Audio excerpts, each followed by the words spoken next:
Hai, hello, salam sejahtera Malaysia. Selamat datang ke channel Vels Lifestyle. Terima kasih tuan-tuan dan puan yang terus setia dan bersama di dalam channel ini. Dan kepada yang baru di dalam channel ini, selamat bergabung. Saudara-saudara, mungkin hampir setiap hari kita lihat di media sosial, bukan setiap hari lah, tapi mungkin ada beberapa waktu kita lihat dan mendengar berkaitan dengan serangan terhadap Anwar Ibrahim. Serangan terhadap PMX, serangan terhadap kerajaan perpaduan. Serangan-serangan ini tidak lain dan tidak bukan adalah daripada kepimpinan pembangkang, yaitu Perikatan Nasional. Mereka menyerang Anwar Ibrahim dengan pelbagai isu. Tapi adakah serangan mereka ini untuk demi rakyat ataupun negara, ataupun semata-mata untuk menyelamatkan diri mereka karena mereka mahu sekali lagi menjadi kerajaan? Sedangkan Perdana Menteri yang sebelum ini daripada PN, yaitu Muhyiddin Yassin, pun terpalit dengan kes rasuah. Nah, bercakap tentang ini, saudara-saudara, ada satu perkara yang pasti menggemparkan Agong, menggemparkan istana negara, maafkan saya. Titah Agong tentang fitnah bukan tajuk favorite pembangkang. Pengarah Komunikasi Amanah Nasional, Khalid Samad, berkata, titah yang di Pertuan Agong Sultan Ibrahim tentang budaya fitnah yang semakin membimbangkan bukanlah tajuk favorit pembangkang. Beliau berkata, ini kerana politik PAS diketahui memang suka menimbulkan persepsi negatif dan menabur fitnah. Titah diraja menyentuh soal budaya fitnah, adu domba serta menegaskan soal perpaduan, yang mana semua ini bukan tajuk favorit pembangkang. Oke, kita stop di situ. Nah, saya highlight berkaitan dengan politik PAS yang diketahui memang suka menimbulkan persepsi negatif dan menabur fitnah.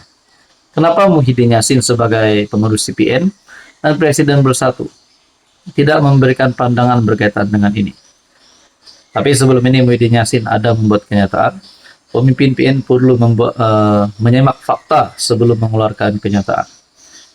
Alangkah baiknya kalau Muhyiddin Yassin sebagai Presiden Bersatu, apa kata kalau bawa bersatu sokong kerajaan bersama-sama dengan Anwar, daripada bersama dengan PAS yang diketahui sebagai parti yang menabur fitnah menurut tulisan ini. Karena bagi mereka itulah mainan politik mereka, nak menimbulkan persepsi negatif dengan menabur fitnah, dan kenyataan tak begitu tepat. Katanya dalam bual bicara di FB Jom Channel bertajuk Lepas Fitnah, Visa Bilillah diikuti bodoh Visa Bilillah. Khalid berkata, beliau berharap PAS boleh mengambil berat apa dititahkan oleh Agong dengan tidak hanya mempolitikkan sesuatu isu dan tidak menabur fitnah serta mengadu domba. Saya harap PAS ambil berat apa yang dinyatakan dan ditegur oleh Agong. Jangan nak gunakan isu-isu untuk dipolitikkan saja. Bila Agong dah nasihat jaga akhlak dalam berpolitik, jangan menabur fitnah, adu domba, menjaga perpaduan negara dan sebagainya. Kita harap PAS ambil berat. Tapi bagi saya, saudara-saudara, dengan titah yang di Pertuan Agong Sultan Ibrahim juga perlu diberi perhatian penuh, bukan saja kepada kepimpinan PAS, tapi seluruh kepimpinan politik di Malaysia. Saudara-saudara, apa komen Anda? Hai, hello, salam sejahtera Malaysia. Selamat datang ke channel Vels Lifestyle. Tuan-tuan dan puan yang saya amat hormati, terima kasih kerana terus setia dan terus bersama di dalam channel ini. Saudara-saudara yang saya amat hormati, ini adalah berkaitan dengan skandal rasuah di Sabah. Apa perkembangan terkini daripada SPRM dan apa yang berlaku kepada beberapa nama yang terlibat yang disebut di dalam skandal rasuah di Sabah, termasuk kepimpinan Kerajaan Negeri Sabah, termasuk Ketua Menteri Sabah Haji Jinor. Adakah skandal rasuah Sabah yang berlaku hari ini akan menyebabkan nama-nama di dalam skandal rasuah Sabah ini yang tersenarai, yang disebut akan ditangkap, akan dipecat? Nah, kalau Ketua Menteri Sabah terlibat dengan perkara begitu, adakah dengan ini Ketua Menteri Sabah yang baru, calon yang baru akan diumumkan? Jadi saya pun bertanyalah dengan subscriber ataupun viewers di dalam channel ini.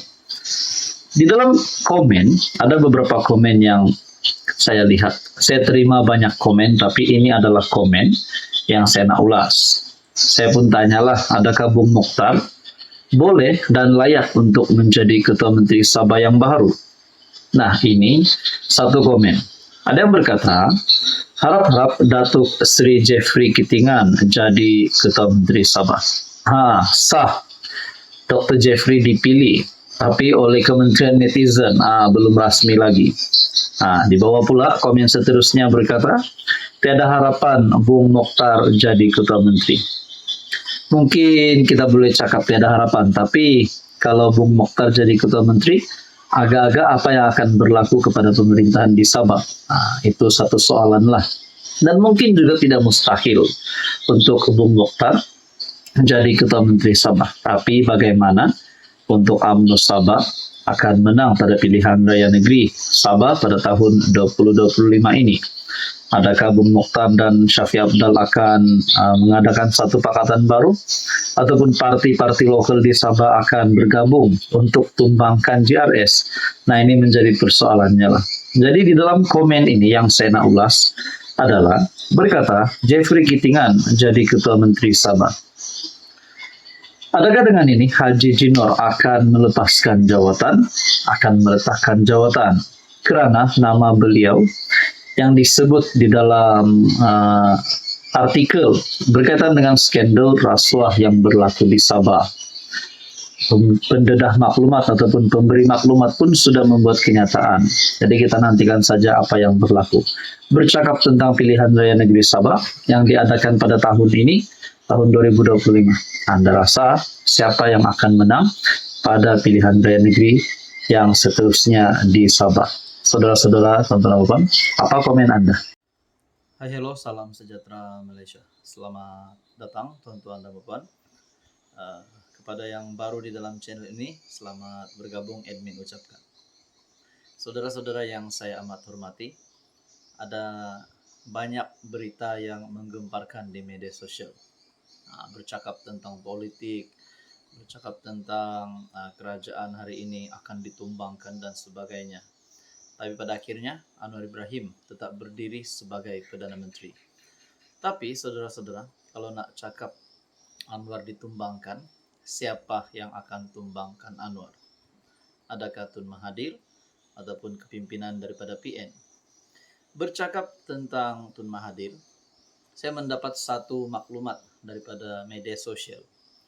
Dalam satu video, dan saya telah mengambil caption tersebut di dalam video tersebut yang berkata, Tun Mahathir bersuara, aku akan pergi tak lama lagi.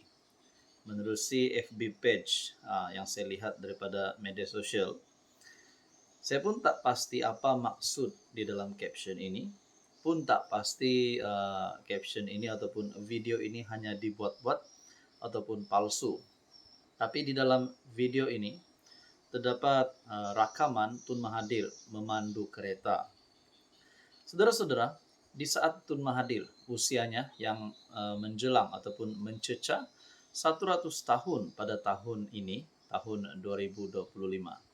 Ada yang kata Mahathir tidak akan bertahan untuk tahun-tahun yang akan datang. Ada yang kata tak lama lagi Mahathir akan pergi. Kalau saya saudara-saudara secara pribadi, bagi saya Mahathir perlu rehat saja di rumah. Tak perlu lagi sibuk-sibuk